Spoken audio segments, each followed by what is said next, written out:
Hello, I'm already working in my folder week 12, and I continue using Microsoft Visual Studio as my source code editor, and my current directory in command window is week 12.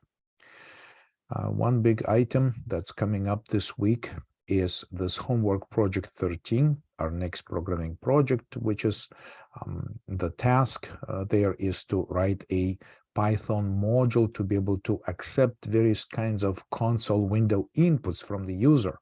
So those inputs will be specific to strings, integer numbers, and also floating point numbers. So this will be our big item to discuss and the end of the series of these videos.